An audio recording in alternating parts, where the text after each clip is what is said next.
Hello दोस्तों, good morning. कैसे हैं आप लोग? उम्मीद करता हूँ अच्छे होंगे, स्वस्थ होंगे, व्यस्त होंगे और मस्त होंगे। तो चलिए आज का न्यूज़ शुरू करते हैं। अगर स्टूडेंट्स हैं आप तो पेन पेपर लेके बैठ जाइए और न्यूज़ को अच्छे से सुनते हैं। और अगर आप चैनल में नए हैं तो सब्सक्राइब कर लीजिए चैनल को। और अगर वीडियो इन्फॉर्मेटिव लगे, एग्जाम के लिए इम्पोर्टेंट लगे तो अपने दोस्तों के साथ शेयर भी कर लीजिएगा। तो चलिए दोस्तों, पहला क्वेश्चंस को लेते हैं और समझते हैं कि क्या है न्यूज़। हाल ही में अमेरिका ने जून 2020 में होने वाली जो G7 का मीटिंग था उसको रद्द कर दिया दोस्तों। और ट्रम्प का कहना है कि G7 में जो है भारत, ऑस्ट्रेलिया, साउथ कोरिया के अलावा रसिया को भी शामिल किया जाए।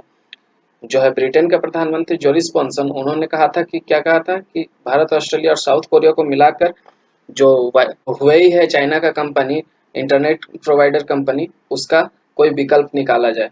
तो इसके लिए जोरिस जॉनसन ने कहा था कि इन तीनों देशों को शामिल किया जाएगा। लेकिन अभी अमेरिका ने क्या अलग ही मुद्दा छेड़ दिया दोस्तों, बोला कि हम लोग G7 का मीटिंग नहीं करेंगे, G7 को G10 और G11 तक इसको एक्सटेंड करेंगे। किसके साथ? भारत, रसिया, ऑस्ट्रेलिया और साउथ कोरिया के साथ। तो ऑस्ट्रेलिया इसमें रसिया को अतिरिक्त रूप से शामिल करने के बात कही गई दोस्तों। इसमें क्या हुआ है कि जब ये बात कही गई तो इसमें कनाडा और फ्रांस, ब्रिटेन जो है वो भड़क गया।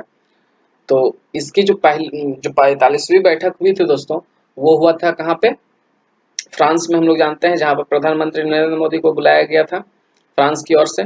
ठीक है, तो इस बार 46वीं मीटिंग होने वाली थी, तो अभी नहीं हुआ है। तो इसकी हम लोग स्टोरी जानते हैं कि क्या है ये 6 देशों के साथ G6, G6 के नाम से शुरू हुआ था, 6 देशों के साथ, जिसमें कनाडा नहीं था। इसको कनाडा को शामिल किया गया दोस्तों कब? 1976 में कनाडा को शामिल किया गया और ये क्या बन गया? G7। और G7 बनने के बाद इसके बाद इसमें रसिया, जो कि ग्लोबली जो था बहुत बढ़ते दबदबा को देखते हुए क्या किया था, इसको रसिया को शामिल कर लिया गया था। क्योंकि ऐसा माना जाता है कि इसमें जो है डेवलप्ड देश ही थे और उस समय रसिया डेवलप्ड नहीं था, फिर भी इसमें शामिल हो गया क्योंकि ये जियो पोलिटिकली बहुत स्ट्रांग था, राजनीतिक रूप से बहुत स्ट्रांग था पूरा विश्व में। तो इसलिए इसको शामिल कर लिया गया था। और जैसे ही शामिल हुआ दोस्तों तो कि रसिया का जो है थोड़ा सा सीना चौड़ा हो गया और क्या किया इन्होंने? केमिया पर आक्रमण कर दिया। कब किया? 2014 में। 2013 तक तो ठीक चल रहा था सब, G8 में चल रही थी ये, G8 की मीटिंग प्रॉपर तरीके से हो रही थी। लेकिन क्या हुआ था कि 2014 में क्रीमिया पर आक्रमण कर दिया कौन? रसिया। और उसके बाद क्या किया? इसको G8 से धक्के मार कर निकाल दिया गया रसिया को, और G7 फिर से G7 बन गया। ठीक है दोस्तों। तो 2014 के बाद अब 2020 में जो अमेरिका है उसको शामिल करना चाह रहा है रसिया को। क्यों शामिल करना चाह रहा है?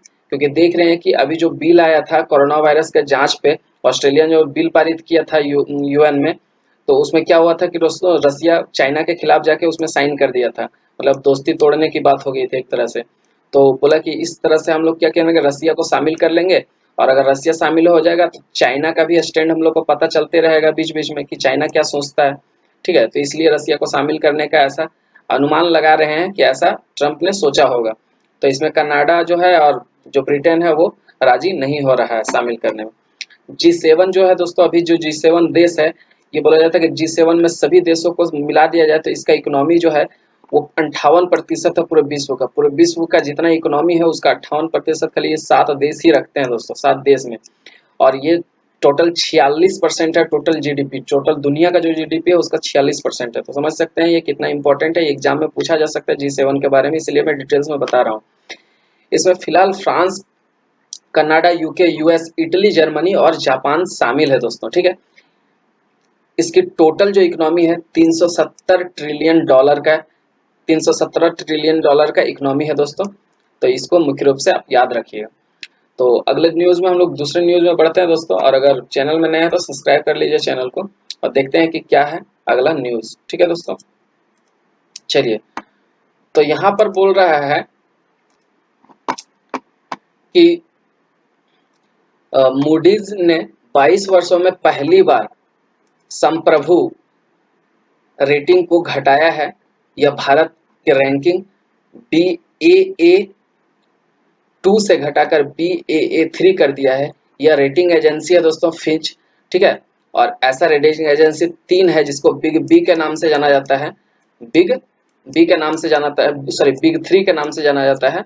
और ये 3 है स्टैंडर्ड ऑफ पुअर्स, फीच है दोस्तों, ठीक है, और तीसरा जो है यही मूडीज है, ठीक है। तो ये क्या करता है दोस्तों, इसके बारे में हम लोग थोड़ा डिटेल्स में समझते हैं। जैसे अपने यहाँ शादी होता है तो जैसे चाचा जी लोग जो हैं, कुछ कुछ जो गांव के, वो लोग क्या करते हैं, वो लोग इसमें बहुत इंटरफेयर करते हैं, ठीक है। तो उसी तरह से ये है, एक्चुअली में होते कोई नहीं है वो, लेकिन फिर भी क्या है कि लोग उनको सुनते हैं, ठीक है। तो इसी तरह है मूडीज। मूडीज क्या करता है दोस्तों कि अमेरिका का एजेंसी है, ये तीनों अमेरिका का एजेंसी है मुख्य रूप से, लेकिन जो स्टैंडर्ड ऑफ पुअर है उसका मुख्यालय ब्रिटेन में भी है, ठीक है दोस्तों। तो ये मूडीज जो है क्या करता है कि दुनिया भर में बैठ के ही पता लगा लेता है बैठे बैठे कि कौन सा देश का ग्रोथ कितना है और क्या वहां पर चल रहा है, कंपनियां क्या कर रही है, ये सब वहां पर कैसे जो इकोनॉमी है वहाँ का, सरकार क्या कर रही है, ये सब के बारे में मतलब जानकारी हासिल करती है और दुनिया को बताती है कि इसमें जो इन्वेस्ट किया जाएगा इस देश में, जैसे फॉरेन इन्वेस्ट आता है, दूसरे देश से इन्वेस्टमेंट आता है, जैसे जैसे जानते हैं हम लोग दोस्तों कि जो भारत है वो तीसरा स्थान रखता है कोयला जमा करने में, ठीक है, कोल के मामले में, और फिर भी हम लोग को कोल को क्या करता है, इंपोर्ट करना पड़ता है। तो ये एक गलत बात है। तो इसमें क्या किया है दोस्तों कि मोदी जी ने बोले हैं कि यहाँ पर जो कंपनियों को इन्वेस्टमेंट नहीं हो पा रही है, इस वजह से क्या हो रहा है दोस्तों, यहाँ पर प्रॉब्लम्स आ रहे हैं कोल प्रोडक्शन में, ठीक है। तो उसी को देखते हुए दोस्तों ये सब बहुत कुछ तथ्य हैं जिसको देखते हुए इन्होंने कहा मूडीज इसका रेटिंग गिरा दिया है। तो इससे होगा क्या कि अगर दूसरे देश से कोई, अगर हम लोग का देश में इन्वेस्टमेंट करने आएगी तो ये मूडीज का रैंकिंग देखती है दोस्तों, इससे डिस्कस करती है कि क्या यहाँ सेफ रहेगा इन्वेस्टमेंट करना या नहीं। अगर मूडीज का रैंकिंग कम हुआ, ये मूडीज बोल दिया कि नहीं यहाँ सेफ नहीं है, तो इन्वेस्टमेंट नहीं आएगी देश में। दूसरा बात क्या होगा कि बॉन्ड नहीं बिकेगी। अगर ये देश, हमारा देश कहीं और जाता है, ठीक है, तो वहां पर क्या होगा कि हम लोग का जो इन्वेस्टमेंट के लिए हम लोग को बॉन्ड जो है वो नहीं बिकेगा, ठीक है। तो ये मूडीज जो है दोस्तों इम्पोर्टेंट तो रखती है, लेकिन इतना भी इम्पोर्टेंट नहीं रखती है। अभी कहानी बताएंगे आगे। तो कहानी में क्या है ट्विस्ट देखते हैं और न्यूज में क्यों आई है ये। तो देखिए मुख्य रूप से 3 बातें कही गई है दोस्तों, इसके पीछे का जो एजेंसी जो ये दलील दी है उसमें क्या कहा गया है कि पहला जो इम्प्लीमेंटेशन, भारत में जो इम्प्लीमेंटेशन अच्छे से नहीं हो पा रहा है, जो इन्वेस्टमेंट आ रही है, ठीक है। दूसरा क्या कहा है कि ग्रोथ रेट, इंडिया का ग्रोथ रेट जो है कम हो गया है।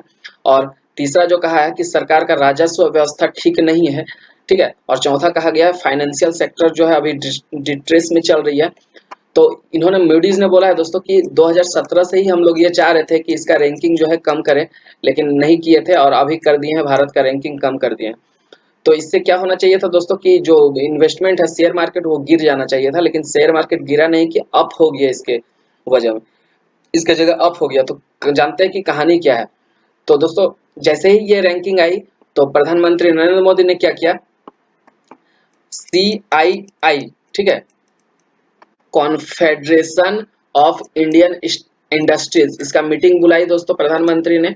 और फिर मीटिंग करने के बाद क्या कहा कि हम लोग जो है देश में 5I अगला क्वेश्चन में बताऊंगा दोस्तों। 5I ये तकनीक हम लोग अपनाएंगे और क्या होगा, ग्रोथ अचानक से एकदम फास्ट हो जाएगा, ठीक है। तो ऐसा सुनने के बाद, इनके ये दलील सुनने के बाद प्रधानमंत्री नरेंद्र मोदी का क्या हुआ कि कंपनियां जो है अपने पूरे इंटेंसिटी से काम किया दोस्तों। और क्या हुआ कि अगले ही दिन खबर छपी, ये एक्सप्रेस, इंडियन एक्सप्रेस में खबर छपी कि जो इंडिया का ग्रोथ है वो, अभी मैं दिखाता हूँ न्यूज कटिंग दोस्तों। तो क्या न्यूज आया कि ये paper cutting, market ignores Moody's downgrade, ठीक है। मूडीज का डाउनग्रेड जो है उसको इग्नोर करते हुए सेंसेक्स क्या हुआ है, 3.200 पॉइंट से सेंसेक्स हाई हो गया है, ठीक है, इन 6 सेशन में। तो समझ सकते हैं कि मूडी का क्या हाल हुआ है, ठीक है। तो ऐसा भी होता है दोस्तों, तो ऐसा भी होता है कि दुनिया का सबसे जो बड़ी एजेंसी है, रेटिंग एजेंसी मूडीज, उसका भी भविष्यवाणी कभी कभी फेल कर जाता है, ठीक है। फेल मारना ही था, ये बकवास की बात कर रहे थे, ठीक है। तो चलिए दोस्तों दूसरा न्यूज की तरफ हम लोग बढ़ते हैं। और क्या है न्यूज में, उसमें देखते हैं 5I प्लान जो है दोस्तों, आगे का न्यूज में कवर करेंगे कि क्या 5 प्लान लेकर आए हैं मोदी। तो जो दूसरा न्यूज बना है दोस्तों वो कुछ इस तरह से है, क्या है कि भारत का पहला राफेल जेट जेट जो है वायुसेना के गोल्डन एरोज स्क्वाड्रन में शामिल कर लिया गया है। स्क्वाड्रन क्या होता है, जहाँ पे क्या होता है दोस्तों कि जो ये एयरक्राफ्ट्स वगैरह है वहाँ पर उसको प्रॉपर तरीके से रखा जाता है, मेंटेनेंस किया जाता है, यहाँ पर पायलट वगैरह सब मौजूद होते हैं, ठीक है। इससे रिलेटेड ही मतलब उस पर्टिकुलर एयरक्राफ्ट से रिलेटेड सारे काम होते हैं, सारे कुछ होते हैं वहाँ पर, स्क्वाड्रन बोलते हैं उसको, ठीक है। उस जगह को मान के चलिए कि एक तरह से क्या है कि वो इंडस्ट्री है उसका। तो वहाँ पर क्या है दोस्तों कि एयरक्राफ्ट जो है ये राफेल उसमें शामिल कर लिया गया वायुसेना का, ठीक है। तो इसमें क्या है दोस्तों कि ये जो राफेल का जो डील हुआ था वो किसके साथ हुआ था, फ्रांस के साथ, हम लोग जानते हैं, ठीक है, जो बहुत विवाद में रहा था। 7.6 बिलियन यूरो, यूरो फ्रांस का मुद्रा है दोस्तों, यूरो के साथ 36 राफेल का डील हुआ था, 36 राफेल, जिसमें से 4 राफेल आ रही है जुलाई में, ठीक है दोस्तों। तो इसके लिए जगह तो बनानी पड़ेगी ना कि कहाँ रखेंगे इसको, कहाँ पर इसका ये होगा जो भी सारे मेंटेनेंस का काम। तो इसके लिए दोस्तों क्या किया गया है व्यवस्था कि पाकिस्तान के बॉर्डर अंबाला कैंप के पास क्या है 17 गोल्डन एरोज नामक एक स्क्वाड्रन है, वहां पर ये राफेल को रखा जाएगा, ठीक है। तो पाकिस्तान का बॉर्डर में जैसे ही हम लोग गाड़ी नया लाते हैं तो जैसे नहीं करते हैं पड़ोसी को दिखाते हैं, तो उसी तरह से समझ रहे हैं ना। तो पाकिस्तान के बॉर्डर के सामने में रख दिया जाएगा, और दूसरा जो है ईस्ट में तो इधर हो गया, और दूसरा जो है वेस्ट में रखा जाएगा, पश्चिम बंगाल के हसीन बाग जो जगह है वहां पर एक स्क्वाड्रन है, वहां पर रखा जाएगा, ठीक है दोस्तों। तो राफेल के बारे में क्या है कि अगर एग्जाम में पूछा जा सकता है कि राफेल जो है 4.5 जनरेशन के लड़ाकू विमान है, और ये न्यूक्लियर वेपन्स को ढोने में कैपेबल है। न्यूक्लियर वेपन्स यहाँ पर मतलब परमाणु बम वगैरह गिराने के लिए यही मतलब काफी है, समझ रहे हैं ना कि इसका ताकत का जो है प्रधानमंत्री बोल चुके हैं बहुत बार इसके बारे में कि क्या इसका ताकत है, और आप यूट्यूब में देख सकते हैं, वीडियोस पड़े हुए हैं। तो यह दर्शाता है कि, और इसमें क्या है दोस्तों कि यहाँ पर जो है, यहाँ पर टेल में इसका पूंछ में यहाँ पर आर के RK-01 लिखा हुआ है, जो क्या दर्शाता है कि राकेश कुमार भदौरिया जो है ये चीफ है एयरफोर्स के, इनके नाम यहाँ पर लिखे गए हैं प्रॉपर तरीके से, ठीक है दोस्तों। वर्तमान चीफ है जो RK भदौरिया जी यही पे हैं। तो दोस्तों ये था न्यूज, और ये था न्यूज का एनालिसिस। आगे बढ़ते हैं और देखते हैं कि अगला न्यूज क्या है और क्या बना है।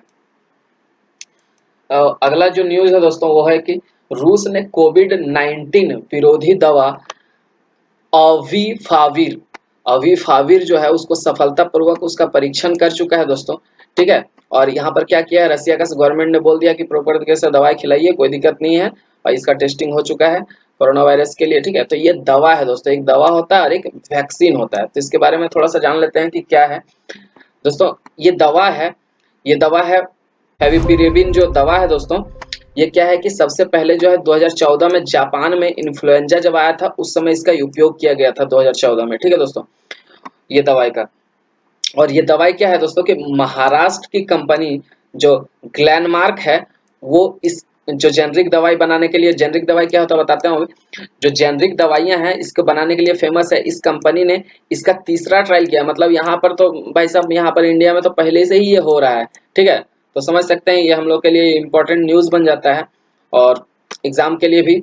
तो इसके बारे में हम लोग समझते हैं कि क्या होता है। तो एक दवा होता है और एक वैक्सीन होता है। वैक्सीन क्या होता है दोस्तों कि जो वायरस होता है उसको ही, उसके जो आरएनए मैसेंजर है, उसका जो आरएनए है उसको ही हम लोग मतलब उसका कम करके, उसका जो ये क्षमता है उसको कम करके इंजेक्शन के माध्यम से शरीर में प्रवेश किया जाता है ब्लड में। और ब्लड में प्लाज्मा में जैसे ही प्रवेश होता है तो क्या करता है, प्लाज्मा में एंटीबॉडीज के सॉरी एंटीजन के रूप में ये इंसर्ट करवाया जाता है बॉडी में, और इससे क्या होता है एंटीबॉडीज डेवलप होता है। एंटीजन और एंटीबॉडीज क्या होता है दोस्तों, इसके लिए साइंस का क्लास में बताया जाएगा। तो एंटीबॉडीज डेवलप होता है। एंटीबॉडीज क्या होता है, मतलब एक सेना की तरह होता है। एक सेना तैयार हो गया किसके लिए, ये जो वायरस डाला गया है शरीर में, वायरस जो निष्क्रिय करके उसके लिए सेना तैयार हो गया। अब जब वायरस मुख्य रूप से आएगा, जब अधिक मात्रा में आएगा या फिर जब स्ट्रॉन्ग होकर आएगा तो क्या करेगा ये एंटीबॉडीज उसको खत्म कर देगा, उसको आने नहीं देगा बॉडी में। तो ये होता है वैक्सीन, ठीक है। वैक्सीन दुनिया बनाने के लिए परेशान है, और वहीं पर क्या हो रहा है दोस्तों कि कुछ दवाइयां भी चल रही है, जैसे हाइड्रोक्लोरोक्वानिन है और ये सब दवाइयां हैं। तो ये सब दवाइयां क्या करती है, तो दवाइयां क्या करती है दोस्तों कि जो हो गया ऑलरेडी इन्फेक्टेड हो गया, वायरस आ चुका है, तो इस दवाई से क्या करता है, उस वायरस को मारा जाता है और खत्म किया जाता है। ये बॉडी में प्रवेश करने के बाद, और ये क्या है कि प्रवेश करने से पहले ही हम लोग एंटीबॉडीज डेवलप कर लिए हैं, तो प्रवेश ही नहीं होने देंगे।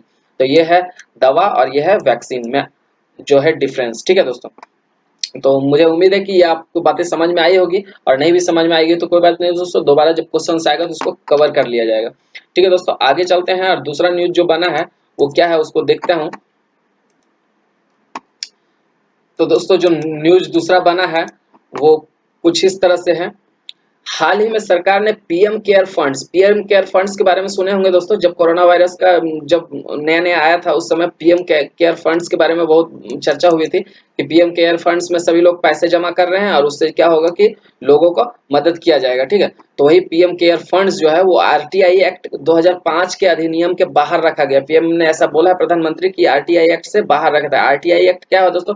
आरटीआई एक्ट जो है वो 2005 में आया था। इसका फुल फॉर्म है राइट टू इंफॉर्मेशन। ये क्या है दोस्तों कि हर व्यक्ति को, भारत के नागरिक को ये अधिकार दिया गया है, ठीक है, कि कोई भी ऑर्गेनाइजेशन, गवर्नमेंट ऑर्गेनाइजेशन हो या प्राइवेट ऑर्गेनाइजेशंस में, जैसे कि क्या होता है कि आप क्या चल रहा है उस कंपनी के अंदर में, क्या पैसे कहाँ जा रहे हैं, क्या हो रहे हैं, इसके बारे में जानकारी आपको दे दिया जाएगा अगर आप आरटीआई लगाते हैं। तो आरटीआई के थ्रू आप उस पर्टिकुलर चीज का जानकारी ले सकते हैं। जैसे हमारा प्रधानमंत्री का जो पैसा है, जो इनकम आया, जो टैक्स लिया, उस टैक्स का क्या किया, ठीक है, पर्टिकुलर सरकारी संस्था में क्या हो रहा है, क्या नहीं हो रहा है, इसके बारे में। और ये अधिकार है दोस्तों, अधिकार होना ही चाहिए। स्वतंत्र भारत है, डेमोक्रेटिक भारत है, तो इसमें क्या है दोस्तों कि हम लोग को ये अधिकार दिया जाता है कि हम लोग चुन के सरकार बनाए। ठीक है, तो हम लोग जो सरकार बनाते हैं उस पर हम लोग तो इतना अधिकार तो रख ही सकते हैं कि हम लोग पूछ सकते हैं कि आप क्या कर रहे हो वहां पर बैठ के। ठीक है, तो ये जो आरटीआई जो है दोस्तों,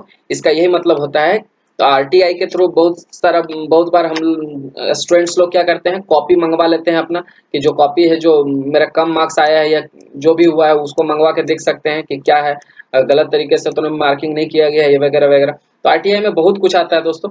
तो यह भी बोला गया कि पीएम केयर फंड जो है वो आरटीआई के तहत नहीं आएगा, ऐसा प्रधानमंत्री बोले हैं। इसके पीछे दलील जो दिए हैं वो क्या, वो बोले हैं कि जो कि पीएम केयर फंड है जो, वो क्या है, चैरिटी के लिए है ये। ठीक है, चैरिटी के लिए ये बनाया गया था। तो चैरिटी के लिए बनाया गया था, तो ये जो है वो आरटीआई के तहत नहीं आएगा, क्योंकि चैरिटी में कहाँ क्या दान कर रहे हैं, वो पैसा का क्या कर रहे हैं, ये सब सारा कुछ बताना पॉसिबल नहीं है। ठीक है दोस्तों, तो ये दलील दिए हैं। और यहाँ पर क्या है दोस्तों कि ये कैग भी इसमें हस्तक्षेप नहीं कर सकता। कैग मतलब counter auditory sorry counter audit general. ठीक है, काउंटर ऑडिट जनरल जो है दोस्तों, ये भी इसमें हस्तक्षेप नहीं कर सकता है, ऐसा पीएम ने बोला है। ठीक है दोस्तों, और क्या बोला है कि pmcare.government.in जो है वेबसाइट, इसमें जाके आप जानकारी हासिल कर सकते हैं। ठीक है, तो सिटीजन्स के लिए ये बोल दिया गया दोस्तों। तो पीएम केयर फंड्स का फुल फॉर्म क्या है, ये लिख लीजिए, एग्जाम में पूछा जा सकता है ना, तो पीडीएफ में लिखा हुआ है, प्रधानमंत्री citizen assistance relief emergency situation. ठीक है दोस्तों, इसकी स्थापना कब हुई थी? 27 मार्च को हुई थी, 2020 में ही हुई थी, अभी नया नया हुआ है। और इससे पहले क्या था, इससे पहले एक दूसरा चीज चल रहा था, उसके बारे में बताता हूँ। तो इससे पहले जान लीजिए कि इसमें मेंबर कौन कौन है। ये चेयरमैन होते हैं प्रधानमंत्री, इसका चेयरमैन जो होते हैं प्रधानमंत्री होते हैं, साथ साथ में जो होते हैं डिफेंस मिनिस्टर, रक्षा मंत्री होते हैं, जो हम लोग का क्या करते हैं, बॉर्डर पे कड़ी निंदा करते हैं, ये राजनाथ सिंह है। ठीक है, बॉर्डर पे कड़ी निंदा हमेशा करते रहते हैं। तो इसके बाद है गृह मंत्री अमित शाह जी हैं, और वित्त मंत्री निर्मला सीतारमन जी हैं। ठीक है, इनके अतिरिक्त जो है 3 और सदस्य होते हैं, जो क्या करते हैं, प्रधानमंत्री हम लोग का नरेंद्र मोदी जो पीएम है वो अपने हिसाब से इसको चुनेंगे, मतलब इसका जो है नॉमिनी करेंगे। ठीक है दोस्तों, तो ये कौन से लोग होंगे 3? तो वो समाजकर्ता हो सकते हैं कोई, ठीक है, कोई व्यवसायी का, उद्योग का हो सकते हैं कोई, इकोनॉमिस्ट हो सकते हैं। ये पीएम के भी ऊपर डिपेंड करता है, ये चुनेंगे। ठीक है, और इसके अलावा दोस्तों क्या है कि ऐसा ही एक संस्था बनाया गया था, एक ऐसा ही फंड बनाया गया था, कब? 1948 में, जब पाकिस्तान से लौट रहे थे आदमी, प्रवासी, जो पाकिस्तान में जब मतलब इंडिया पाकिस्तान विभाजन हुआ था जब, तो समझ सकते हैं माहौल कितना ये हो गया था उस समय। जब प्रवासी लोग जो आ रहे थे इंडिया में, उसके लिए, उसके मदद के लिए 1948 में बनाया गया था एक फंड। उसका नाम क्या था? उसका नाम था NRF, PMNRF मतलब प्रधानमंत्री नेशनल रिलीफ फंड, इसकी स्थापना कब हुई थी दोस्तों? तो ये तो 1948 में ही हुई थी। और इसमें बोला गया था कि ये जो है RTI के तहत आएंगे, ठीक है, और इसमें केक का कोई हस्ताक्षेप नहीं होगा, ठीक है, काउंटर ऑडिट जनरल, ठीक है, तो इसका कोई जो है हस्तक्षेप नहीं होगा, इसमें भी बात वही कही गई थी, ठीक है दोस्तों। तो ये सब एग्जाम में जो फैक्ट्स है उसको डाउनलोड कर सकते हैं PDF में, और आप एग्जाम तक रख सकते हैं इसको सेव करके, तो एग्जाम में ये सबसे क्वेश्चंस फंसेंगे, ठीक है दोस्तों। तो उसके बाद हम लोग दूसरा न्यूज बना है उसमें डिस्कस करते हैं कि हाल ही में प्रधानमंत्री ने सेल्फ रिलियंट इंडिया मतलब आत्मनिर्भर भारत के उद्देश्य से 5I सूत्र दिया, जो अभी बता रहे थे दोस्तों 5I, जिससे क्या होता हुआ था कि शेयर मार्केट जो है अप डाउन होने की वजह अप हो गया था, जिसने क्या बोला गया है कि इंटेंट मतलब इंटेंट होना चाहिए क्लियर, कि आप क्या सोचते हैं, क्या आपका जो इरादा क्या है, ठीक है, वो क्लियर होना चाहिए, ठीक है। इंक्लूजन, इंक्लूजन मतलब सबको शामिल करना होगा आपको, जो गरीब है अमीर है सबका साथ सबका विकास होना चाहिए, ठीक है। इन्वेस्टमेंट, आप इन्वेस्टमेंट कीजिए, जैसे कोल माइंस पड़े हुए हैं, कोल बहुत सारे है भारत में कोयला, लेकिन इसका प्रोडक्शन नहीं हो रहा है, जिसके कारण हम लोग को कोयला जो है ऑस्ट्रेलिया और अमेरिका से मंगवाना पड़ रहा है। तो ये इसके लिए क्या करते हैं कि जो भारत की कंपनियां हैं उसको इन्वेस्ट करने के लिए बोला जाएगा, और बाहर से जो कंपनियां हैं उसको इन्वेस्ट करने के लिए बुलाया जाएगा, ताकि जो है इन्वेस्टमेंट हो पाए अच्छे से। इंफ्रास्ट्रक्चर, इंफ्रास्ट्रक्चर मतलब रोड का निर्माण जो हो गया, तो पुल्स वगैरह बनेंगे, ठीक है, तो इससे रोजगार प्रोड्यूस होंगे, इससे क्या होगा, इकोनॉमी बूस्ट होगी, ठीक है। और इसके बाद इनोवेशन, इनोवेशन मतलब जो साइंटिस्ट लोग हैं, जो जो अच्छे अच्छे स्टूडेंट्स हैं NIT और IIT, उसमें इनोवेशंस को बढ़ावा दिया जाएगा, कि मतलब आप लोग रिसर्च कीजिए, डिस्कवर कीजिए, कुछ नया नया चीज खोजिए, ठीक है। तो ये सब चीजों पे कार्य करेगा तो क्या होगा कि इकोनॉमिक जो है इंडिया का बहुत तेज से बूस्ट करेगी, बहुत तेज से भागेगी। तो ये सब सुन के दोस्तों क्या हुआ था कि मूडीज का जो है वो भविष्यवाणी फेल हो गया था, ठीक है। तो इसके अलावा हम लोग दोस्तों देखते हैं कि और न्यूज क्या है कि DRDO ने अल्ट्रा स्वच्छ नामक एक मटेरियल कीटाणु शोधन इकाई विकसित किया है। DRDO ने पहले भी किया था दोस्तों, कि जो भी कुछ भी सामान है, डिवाइस है, उसको क्या करता है UV किरणें से, अल्ट्रा वायलेट पराबैंगनी किरणों से उसको शुद्ध किया जाता था, कि उसमें वायरस वायरस नहीं है। तो अभी नया विकसित किया दोस्तों, इसमें क्या है कि ओजोन, ओजोन का उपयोग किया जाएगा, O3, ओजोन जो ऊपर में है ओजोन परत समझ सकते हैं, जब O2 जो है नेसेंट ऑक्सीजन O से मिल जाता है तो O3 का निर्माण करता है, और ये O3 लेयर जो ऊपर में रहता है दोस्तों, इसके वजह से क्या होता है UV किरणें नहीं आ पाती है पृथ्वी तक, चर्म रोग वगैरह नहीं होता है। तो ये सब तो हम लोग साइंस का वीडियो में बात कर चुके हैं, आप वीडियो देख सकते हैं साइंस वाला, ठीक है। तो UV रेज का उपयोग करके ये बनाया गया है दोस्तों, ठीक है, ये डिवाइस। तो इसमें डिसइंफेक्टेंट जो मतलब इसको शुद्ध करने के लिए क्या किया जाएगा, ओजोन इसमें यूज किया जाएगा। और इसके अलावा दोस्तों देखते हैं कि क्या न्यूज बना है। तो इसके बाद जो न्यूज है पूरा क्षेत्र के लिए, तो इसमें क्या बोल रहा है, हाल ही में सरकार ने MSME क्षेत्र, हाल ही में सरकार ने MSME क्षेत्रों में, MSME का फुल फॉर्म है micro small and medium enterprises, सूक्ष्म लघु एंड मध्यम उद्योग के लिए क्या किया दोस्तों, चैंपियन पोर्टल लॉन्च किया, एक पोर्टल लॉन्च किया चैंपियन, जहां पर ये लोग जो ये MSME के जो है वो लोग जाके डिस्कस कर सकते हैं, उसमें प्रॉब्लम्स डाल सकते हैं, प्रॉब्लम्स बता सकते हैं, वहां से सॉल्यूशंस प्राप्त कर सकते हैं। तो ये पोर्टल लॉन्च किया गया जिसका नाम क्या दिया गया दोस्तों, चैंपियंस मंच। चैंपियंस मंच के थ्रू क्या होगा, सब जुड़ेंगे और अपने इकोनॉमी में, भारत के इकोनॉमी में सहयोग करेंगे, ठीक है दोस्तों। और दूसरा न्यूज जो बना है वो क्या है इस तरह से, भारतीय हॉकी संघ ने खेल रत्न पुरस्कार के लिए 2020 के लिए रानी रामपाल का नाम भेजा है, मतलब इसको जो है एडवाइस किया गया है, ठीक है, BCCI को भेजा है इसका लिस्ट में, कि आप इसको भारत रत्न खेल से दे सकते हैं इसको अवार्ड, ठीक है। तो ये रानी रामपाल है, ठीक है, हॉकी खेलते हैं, और ये एग्जाम में पूछा जा सकता है, स्पोर्ट्स का न्यूज है दोस्तों, ठीक है। और उसके बाद आगे बढ़ते हैं हम लोग, क्या है आगे दोस्तों। Thank you very much, video complete होता है दोस्तों। न्यूज अगर अच्छा लगा है तो अपने दोस्तों के साथ शेयर कीजिए, इन्फॉर्मेटिव लगा है एग्जाम के लिए तो इसको PDF को सेव कर लीजिए, चैनल को सब्सक्राइब कर लीजिए, ताकि ऐसे इन्फॉर्मेटिव वीडियो मिलता रहे आप रोज करंट अफेयर्स में, ठीक है दोस्तों, ताकि डिटेल्स पता चले। Thank you, take care.